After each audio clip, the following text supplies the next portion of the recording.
están, hermanos? Dios les bendiga. Me da mucho gusto compartir con ustedes este jueves 10 de junio del 2021 el estudio bíblico.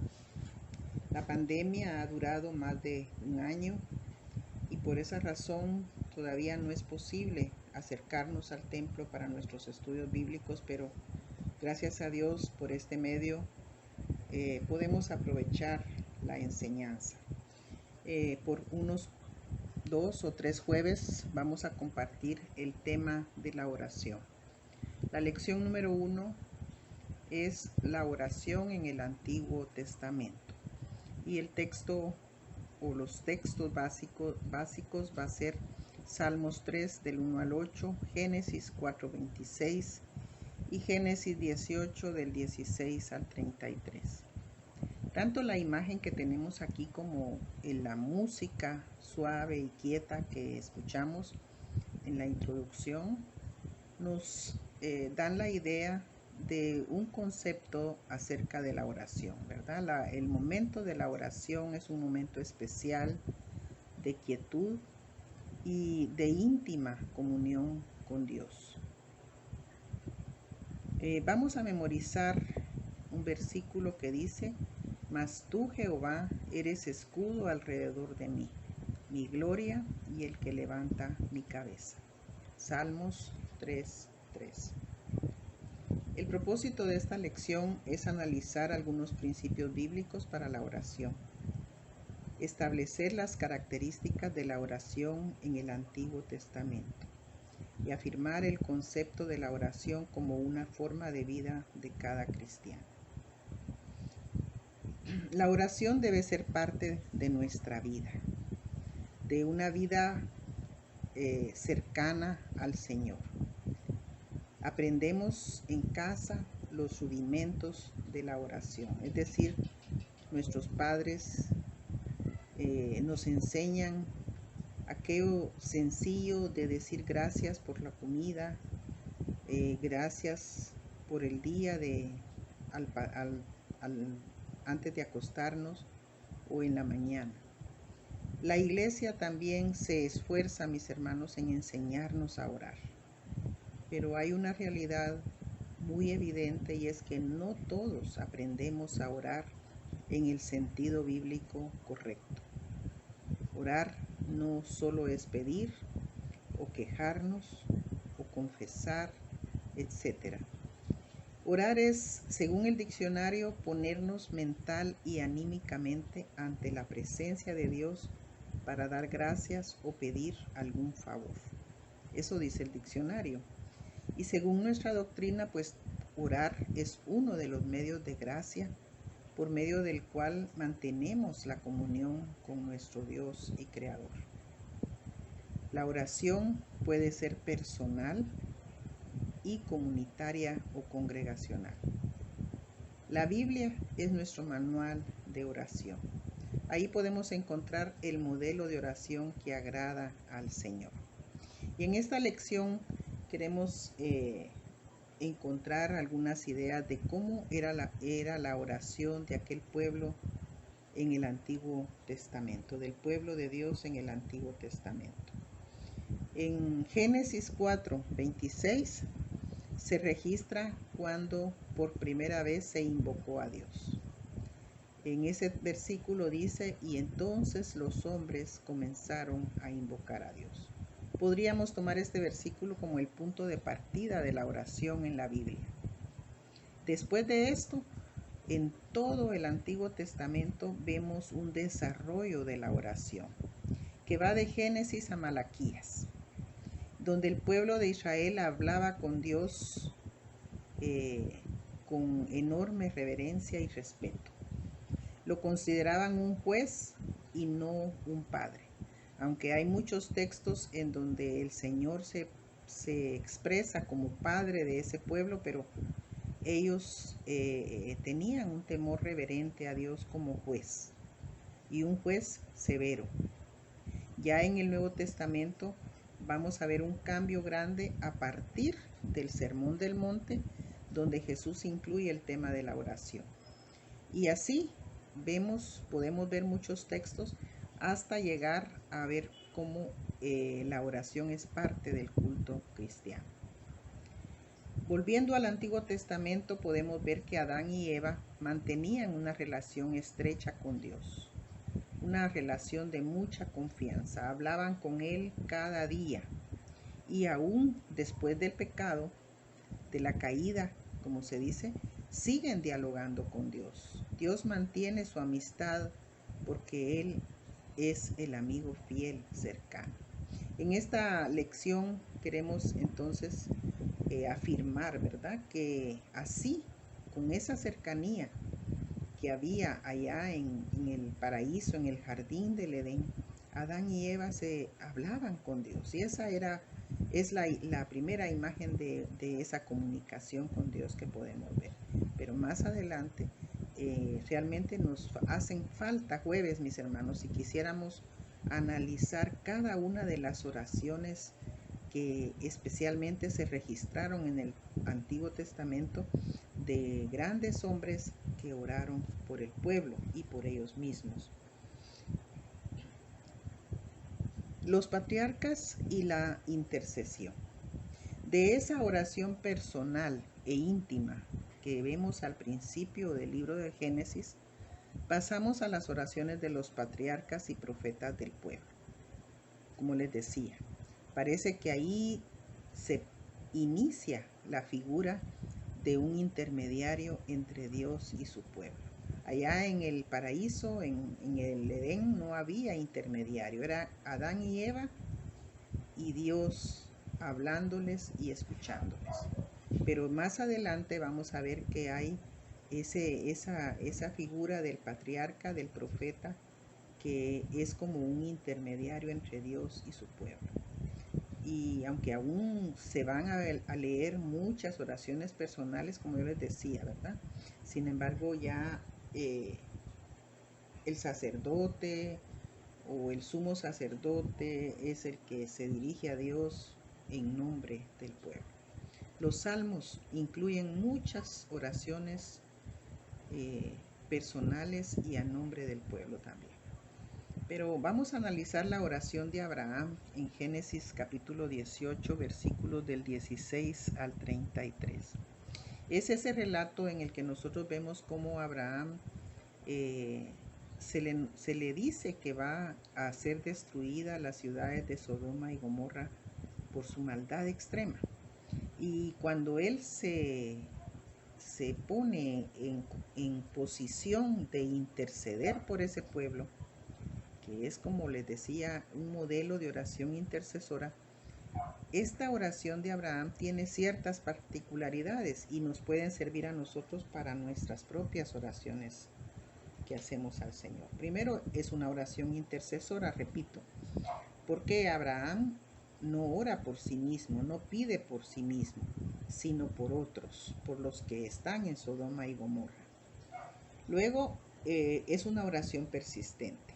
Es el número 2. Es una oración persistente. Y nosotros podemos ver a través de estos versículos cómo Abraham insiste en pedir misericordia. Si hubieran 50 justos, si tal vez hubieran 45, si hubieran 40, si hubieran 30, etc. Está persistiendo en la petición. Número 3 es una oración humilde, porque siempre Abraham se reconoce indigno de pedir al Señor misericordia para este pueblo. Y es una oración, el número 4 es una oración con discernimiento, porque Abraham conoce, por un lado, la benevolencia de Dios y por otro lado, la maldad sin límites de aquel pueblo. Pero entre esa benevolencia de Dios y la maldad sin límites del pueblo está Abraham, que sabe que Dios es grande en perdonar. Y como dijo alguien alguna vez, la misericordia de Dios se cierra no por la presencia del mal, sino por la ausencia del bien. Abraham sabía que a pesar de esa maldad, Dios podía perdonarlos. Y entonces, sin embargo, lo que condena a Sodoma y Gomorra es la total ausencia de bien. No había ni siquiera uno que pudiera salvarse. Nosotros recordamos el relato que solo la familia de Lot logró salvarse en ese pueblo. Y número 5 es una oración con propósito, ¿verdad? La promesa hecha a Abraham está vigente. Él sería el padre de un pueblo numeroso. Y Abraham es y se siente responsable de ese pueblo, que por cierto se hubiera salvado si solo hubieran existido entre ellos 10 justos. Ahora, ¿cómo funciona la oración? Nosotros en el relato vemos que Abraham es informado del propósito de Dios de destruir las 2 ciudades y él empieza a hablar con Dios, a dirigirse a él pidiendo misericordia. Pero en el versículo 33 dice, y Jehová se fue luego que acabó de hablar a Abraham, y Abraham volvió a su lugar. Este versículo nos permite identificar, número 1, ¿quién acabó de hablar? Fácilmente nosotros diríamos Abraham, pero aquí dice que Jehová se fue luego de que acabó de hablar a Abraham. Las oraciones no son conversaciones nuestras con Dios, sino Dios con nosotros. Esto es un misterio, ¿verdad, hermanos? Porque es difícil explicarlo, pero Pablo lo pone un poquito sencillo en Romanos 8:26b, cuando dice, ¿qué hemos de pedir como conviene? No lo sabemos, pero el Espíritu intercede por nosotros, ¿verdad? Para que podamos pedir como conviene.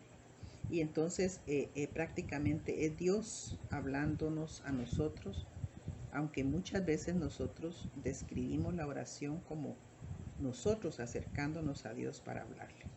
Esto, como les decía, es un misterio, pero también es motivo de gozo, orar con Dios sabiendo que Él habla con nosotros a la misma vez. Y una cosa que sí podemos asegurar, mis hermanos, es que después de orar, nosotros somos edificados. ¿Y eso qué es? Bueno, Dios habló a nuestro corazón mientras nosotros le expresábamos a Él nuestra oración. Esa es la verdad que estoy tratando de compartirles. Y el número 2, cuando intercedemos, nos acercamos al carácter de Dios. Como que aquella persona que intercede, en este caso Abraham, no pudo salvar a Sodoma y Gomorra, pero se identificó, se asumió Abraham, mejor dicho, el carácter misericordioso y compasivo de Dios. Siempre que nosotros dedicamos un tiempo, mis hermanos, a orar por la necesidad de otra persona, de un ser querido, de un amigo, de un hermano de la iglesia, estamos vistiéndonos, podríamos decirlo así, del carácter de Dios, es decir, misericordioso y compasivo. En conclusión, si intentamos aplicar esta lección a nuestra vida de oración, debemos principiar por revisar nuestra práctica de oración. Y hay 2 cosas, o tal vez 3, bueno, 2 cosas que yo quiero que tratemos de revisar, que hagamos cada uno de nosotros el ejercicio. ¿Cuál es el esquema de oración que practicamos? En nuestras peticiones personales o en la intercesión por las necesidades de otros, ¿cómo oramos? ¿Verdad? Revisar nosotros eso. ¿Qué es lo que yo más practico? ¿La petición personal? ¿O sí le doy tiempo a interceder por las necesidades de otros? O ambas están equilibradas, ¿verdad? Hay personas que tienen un ministerio especial de intercesión. Y estas personas se caracterizan por ser aquellas que siempre están orando por otras personas. Y es un ministerio, como les digo, ¿verdad? Porque no todos en la iglesia tenemos esa cualidad, ese don de interceder. Y debemos de reconocer que la mayoría de nosotros practicamos la oración personal, la oración íntima con el Señor. Ese es el esquema. Fíjense que no me estoy refiriendo, por ejemplo, cuando en los cultos presenciales nos decían que nos tocaba el privilegio de hacer la oración de invocación o la oración de confesión de pecados y súplica de perdón. Pues nosotros nos preparábamos y elaborábamos en nuestra mente una oración apropiada, ¿verdad? Pero no me refiero a esa oración, sino me refiero a esa oración que hacemos espontáneamente. Nosotros delante del Señor y el Señor hablando a nosotros. Y el otro asunto es cuánto nos responsabilizamos nosotros de pedir por otros. Especialmente cuando su vida está en peligro, cuando pasan por conflictos o circunstancias difíciles. ¿Realmente somos responsables de pedir? Fíjese que muchas veces a usted y a mí se acercan personas o nos mandan un mensaje diciendo, le ruego que ore por mí, fíjese que me van a operar. O le ruego que ore por mí, fíjese que presenté una solicitud de trabajo en tal empresa y estoy esperando la respuesta. Por favor ore porque fíjese que en mi hogar tengo ciertos problemas. Pero ¿nos responsabilizamos realmente, hermanos? ¿O solo le decimos, sí, vamos a orar? No tenga pena, la voy a llevar en oración. Pero muchas veces no nos responsabilizamos y ese es un ministerio especial, ¿verdad? Ojalá nos diera tiempo para analizar muchas oraciones. Hay muchas oraciones modelo en el Antiguo Testamento. Pero al fin, para terminar este estudio, yo quiero que ustedes tomen estos dos textos. Está el Salmos 51:2 y el segundo de Crónicas, capítulo 6, versículos 26 y 27. Dos oraciones. Y en ellas, al leerlas, quiero yo que analicemos. ¿Es una oración personal o es una oración de intercesión? Entonces vamos a encontrar que en el Salmo 51, versículo 2, encontramos la oración personal de David. Cuando David reconoce delante del Señor su pecado y le pide misericordia, le pide que lo perdone y que borre su pecado. Y en segundo de Crónicas encontramos la oración intercesora. Es Salomón el que está orando por el pueblo. Es una oración más larga, pero en estos dos versículos 26 y 27 encontramos cómo Salomón le presenta al Señor su petición, no por él, sino por otros. Ojalá que al reflexionar en este estudio, mis hermanos, nosotros podamos realmente equilibrar nuestra oración de cada día. Pidamos por nosotros, siempre pongámonos en las manos del Señor, agradezcámosle sus bendiciones, pero también oremos por otras personas que tienen necesidad. Dios les bendiga y si Dios lo permite nos vemos el próximo jueves en el próximo estudio.